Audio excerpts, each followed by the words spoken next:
The thing that stands out most to me about this season of GSL is in the midst of the incredible wave of Kespa Koreans coming over, the gods of the game that had been revered above all else.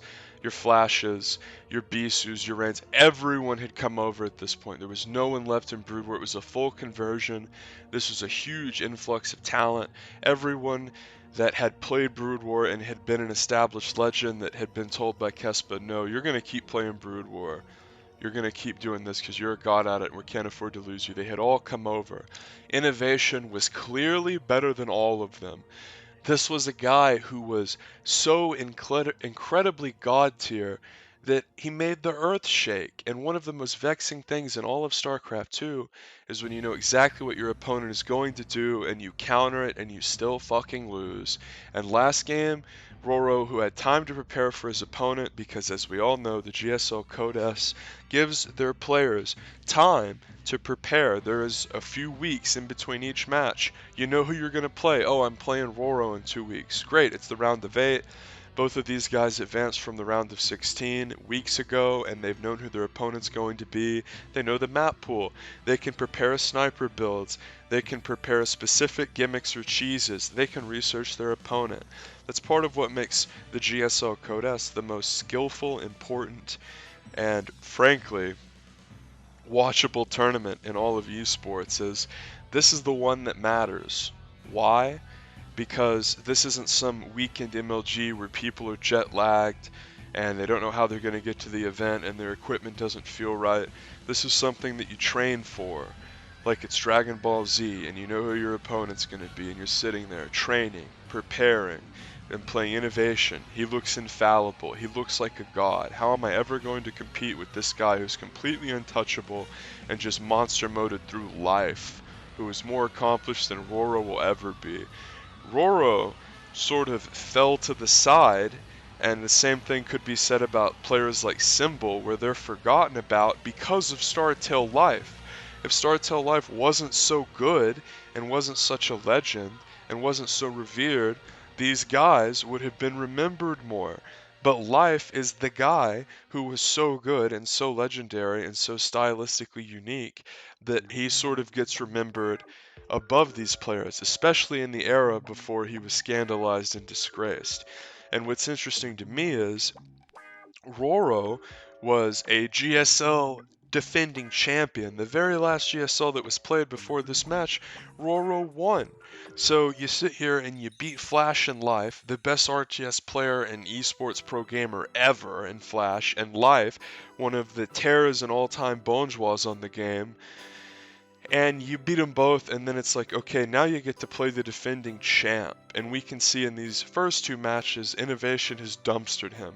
In the first game, he did the most macro-focused build imaginable, a quick third with Hellions, the classic Innovation build, literally called the Innovation build, referred to colloquially by Innovation's name because he popularized it and did it for 7 fucking years. And Roro first scouts Inno and sees CC on the low ground, CC first. You love to see that. Very greedy, the greediest thing you can do, and a play that I always love to do back in this era and mix into my play. And this was an incredibly interesting element of ZVT where we would see each side try to get a little edge in the early game. And this is what happened, is since Roro got the first scout and saw the CC first, he hadn't made his pool yet, so he was able to go 3 hash before pool. Now, if Roro had scouted incorrectly, then he would have made his pool after his initial hatchery on the low ground, your standard 15 hatch. I used to have this shirt called Keep Calm and 15 Hatch, sort of like a play on all those like terrible keep calm and carry on things from that era, and a bunch of pro gamers signed it. But anyway, this was back in the day when it was like 14 and 15 hatch and not fucking you're droning way up. Like in Legacy, it's like, how are you going to 14 hatch on Legacy? You're just not going to make a drone. And I feel like a lot of the early game back and forth and interest was killed in Legacy of the Void with the Reaper becoming disgustingly powerful. We just saw an exciting, beautiful little thing take place in the early game where players were grinding out tiny little advantages and taking risks on a 4-player map. And because the Zerg players scouted Inno, Roro was able to react with a greedy option and beat Inno in the sort of early game build order war. Now in Legacy, Reaper, lol. The Reaper is too good not to make. You see it every single game. And that build means that Zerg can never go 3 hatch before pool. And when I say build, I just mean Reaper anything, and it's almost always Reaper expand. But shit, you could go Reaper into a cheese. It would still prevent Zerg from going 3 hatch before pool. And that has killed Legacy of the Void's early game as far as the entertainment value and the variables of it. If it's going to be Reaper every game because the Reaper's so good, it's weird because Blizzard has almost sort of said through their patch history and leaving the game in this state, like, we want Terran to go Reaper every game. Like, we want Terran to get 100% full scout off every game. And if he doesn't see anything in the main or natural with no risk of dying, he'll be able to run around the map. And on some level, it's like, okay, great, Terran can scout. Like, scan wasn't enough. But what happened is if you make something so good to the point where no one else can do any of the other things or any of the other build order options, suddenly you have a stale metagame on your hands. And it's almost like it happens too soon in the game for people to consider. You know, oh, it's just an early game Reaper. As you see a Roach Warren come down here for Roro, he just might try to say fuck it and cheese. As last game he knew a 2 racks was coming, he got to prepare for Innovation. He knows Innovation loves the 2 racks on Akalon. He went pool first and still fell way behind to it, had to make 30 banelings to get out of his damn main. And at this point he's might be saying to himself, I'm just gonna fucking do a Roach all in. And whenever you played people in this era who played Terran with a macro style that were better than you, it was very difficult to Zerg because they could snowball edges with stuff like Mines with Heavy Splash and the Hellbat. And it was this weird situation where it felt like if you lost your foothold and the other guy was better than you, it was a very, very difficult thing to come back. But that made for exceptionally exciting ZVTs and esports because we saw a ton of attacking games. We saw a lot of exciting engagements as far as the time it took for the engagements to not only start to occur but continue to occur. Back in that game with Star Till Life and Innovation, we saw like 6 straight minutes of attacking. And it's riveting to me that you can have an RTS game where players are macroing so hard but also microing so hard, as a Roach all-in is going to be attempted here. And this is on Whirlwind. This map is such a good Zerg map and a very good Defenders map. And you're really sort of saying like, okay, I think my opponent is better than me when you do a move like this. His Innovation is going for a counter drop. Is whenever you don't have the ability to defend something as Roaches scream into the natural, you just don't have the tools to deal with it. A counter drop to shut down your opponent's production is the way to go. It's better than Innovation just sitting there and having all those Hellbats idle and die. And he's going to drop under the mineral line there as a Roach Bane attack will push up into the main. This is completely all in from Roro because even though Innovation only had his standard 8 Hellions, since he made them into Hellbats, he's now using them as a weird impromptu defense force. His Hellbats are terrible against Roaches, better than Hellions. And we can see Roro completely falling apart, virtually not mining, as a multi-pronged Hellbat counterattack was used in conjunction with some nice defensive micro, and a Marauder comes out, and I think Roro actually just lost this. He did a Roachling attack on close positions against a guy who had 8 Hellions and just got fucking monster moded. As look at Roro's money, he's just straight not mining. Remember, Hellbats in this time did as much damage as Blue Flame Hellbats do now. They were insane. And thankfully for Roro, he's going to throw those lings at the front door, lol, but does it really matter? Innovation has virtually no supply, but I have a trivia question for you. If it's a ZVT and both players lose all their workers, who's ahead? Assume both players are in 3 base. Well, it's a very easy question, guys, because the Terran has mules. You think Roro's going to come back in this game by, look at his money, he's making like 1 drone at a time. Yeah, I know there's a bunch in the production tab now, but look right now. He's not even mining. One thing that always was true in this game is that if you were playing ZVT and you didn't get mutas out and the other player was going to drop a lot, he could just do this.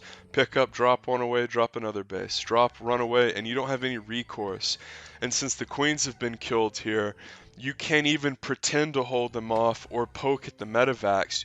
The Terran player has you under his thumb, and this is one of the most frustrating things that can happen to you in StarCraft in this matchup, is if you get behind or go for a roach all-in like this, and you're running around and trying to defend drop harass with roaches, and they just pick up and run away, pick up and run away, pick up and run away. And this is even worse if you're on low econ, you don't have speed roaches, not all your bases are connected with creep. You don't think that Roro not having his base connected with creep to his main and his natural matters? It does. Whenever you're just barely fucking moving with slow roaches and you're being multi-pronged drop harassed constantly, that little having to walk through that slow area is just brutal. It's absolutely sickening, because you pretty much have a defensive force that can't hang, and you're taking it poop shoot at your third. I wish the guy would hit Control R here and we could see how many workers died, because I think it's north of 70. And it's just interesting that Innovation was known as an infallible macro guy, and a guy that was never going to cheese. Really, 2-Raxion Akalon was the only exception. And there would be these situations where you would have Zerg players, especially because versus Zerg was his best matchup. They would just feel like, well, there's no fucking way I can beat him in a macro game. So you know what I'm going to do? I'm going to cheese the shit out of him. And really good Terrans have this way of being able to hold Zerg cheeses with Hellions and not much else. And we saw that this game, where Innovation, despite the fact he was going for his standard greedy normal Hellion opener where he basically did nothing but make workers until he had to make attacking units, as you see a beautiful Marine Marauder with no Marine push coming, as it's a Hellbat Marauder, pardon me. This is a classic play on the old Marauder Hellion push, and it's even better when you can do Hellbats, obviously, because they counter drones, or they counter roaches and lings better, and they also can be healed, which is nice because the old Marauder Hellion was more pokey. That was a way more hardy push, and that was a ground busting push. Is how are you ever going to defend that if you're playing Zerg and you only have ground units? You don't have Muta. How are you going to defend Hellbat Marauder with a ton of metavacs? They just won't die. The theory, of course, is the Hellbats counter lings, the Marauders counter roaches, EZ. And at this point, Innovation has embarrassed Roro. And Innovation wins 3-0 onto the round of 4. First game, smoked him in a macro game, did the most sort of greedy macro build he could. Second game, cheesed him with 2 racks. Third game, defended his cheese. Let's just rewind a bit and take stock of what's happening. So there are basically going to be about 45 workers, and then he cuts drones and goes right into Roach Ling. So look at this moment. If you go to like units, Innovation has 2 metavacs and 8 Hellions. The Zerg player probably has like 20 Roaches and 40 Lings. This is one of those situations where, like, if you pause the game and Bane's too, Jesus. This is one of those spots where if you pause the game and like give another Terran player control, they're just gonna lose. Like, I think pretty much anyone but like Maru would have lost this, Maru and Inno. But Maru hadn't peaked at this time, he was still developing. And noticed that Inno like made a supply depot there, so they couldn't just run in. And he didn't just AFK those Hellbats at that base, he progressively went and dropped the natural to shut down mining. And notice he's dropping the third too. Inno knows that shutting mining down is what kills this push.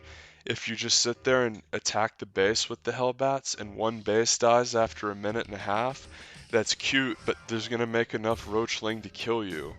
So you have to shut mining down. So as Inno's doing all this mining and defending with fucking SCV Hellbat, what happens? Something beautiful. Multi-pronged drop harass on the other side.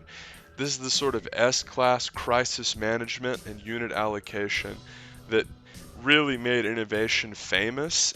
It was that in his macro, because part of being able to play this style and defend like this is you never miss macro cycles. A lot of guys can sit there and micro really well and defend and kite Marines and split, but it's the fact that Innovation's doing all of this and he's always making stuff. That's why he can't die to counterattacks. How do you kill a guy who can't be cheesed, has the best macro in the game, is tactically brilliant, and never misses his macro cycles. He can't be counterattacked. It's fucking crazy to think about. Innovation, just looking completely infallible, demolished the defending champion. Completely destroyed him. Easy.